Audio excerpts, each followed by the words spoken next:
Hey, Professor Elliott. So I'm actually going to start my blog with my discussion of the um, news article that I researched this week, just because honestly I'm upset and I just want to get off my chest first.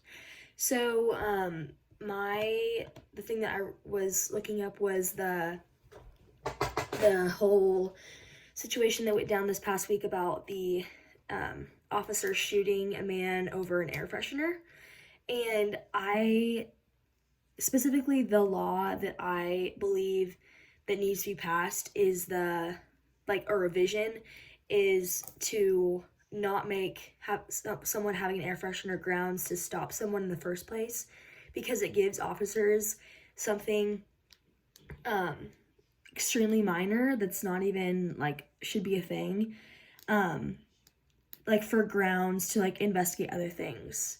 And it's just the whole article is telling about multiple different instances when officers originally stopped someone for the air freshener, but then it led to them finding guns or finding other things.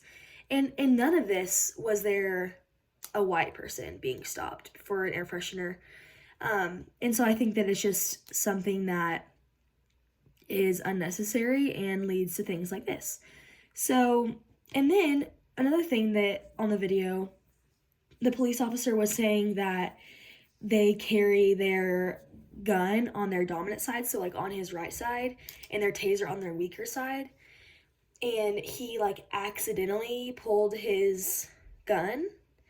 And so number one, I don't know if this means that we need to have the tasers put on their dominant side so they don't automatically go for their gun because that's on their dominant side, or which I don't really feel like that is grounds anyway, but I don't know. I'm just upset because it's just so dumb, and it's just really upsetting to me. And so basically I oppose, number one, the legislation that says that you can stop someone for having an air freshener. That needs to be done away with. And number two, I think that something needs to be done about the gun being on the dominant side. So, and then, okay, so the first one, after viewing the video, what keeps us taking part in our communities, I thought that TED Talk was really interesting. And I think that our culture definitely says okay, it's because our people don't care, they're lazy, blah, blah, blah. But in reality, after the things he said, the obstacles and barriers that people, that officials put in place so that we don't get involved, what my mind goes to is voting on a Tuesday. That makes it so difficult for people to be involved because especially with the working class. And so I thought it was just really interesting, the examples that he used, especially the notice for the city hall being changed. No one's gonna read that. No one can see that. It's just ridiculous. And especially with how whoever has the most money gets the most information out. But sometimes with different things, government doesn't have the money to have all these extravagant advertisements. And so it's just a vicious cycle because if you don't have money, then you don't get information out. So, and then the audio clips about gentrification, I definitely think it's an issue for social workers. I think that social workers need to be advocating and lobbying on behalf of the people who live there, because that is their livelihood. That's what they need to live.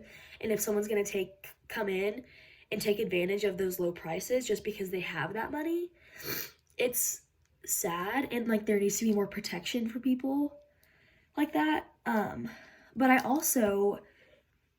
I'm having kind of an internal conflict with myself, because while I want there to be regulations and I want there to be protection for the people who can't just afford to just up their rent just because other upper class people come in and decide to do that, it's okay, well, what about their freedom? Which then it gets hard, because I do advocate for freedom as well, but when it comes to someone else's freedom of life being compromised, it's at what point do you do you control that freedom, I guess? And so as a social worker, you do need to advocate on behalf of those oppressed. And those being oppressed are the ones who are being kicked out of their living situations. So I mean, I guess, like, I love the idea with the golf course in Atlanta. Like, I thought that was really interesting. But what made it so successful was the realization and the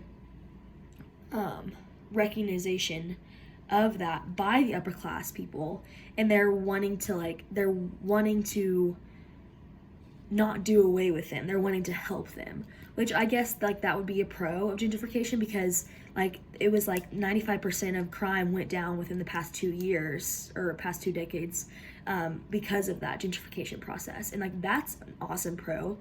But a con would be 13% of those families got kicked out because there were new regulations, like you had to be employed, or you couldn't have a felony record, which that's where it gets tricky, because we know, obviously going back to the air freshener situation, we know that people are being disenfranchised, especially people of color and lower socioeconomic status are being disenfranchised and are being stuck in a system where they may not deserve a felony, but because of the system, they are placed with that.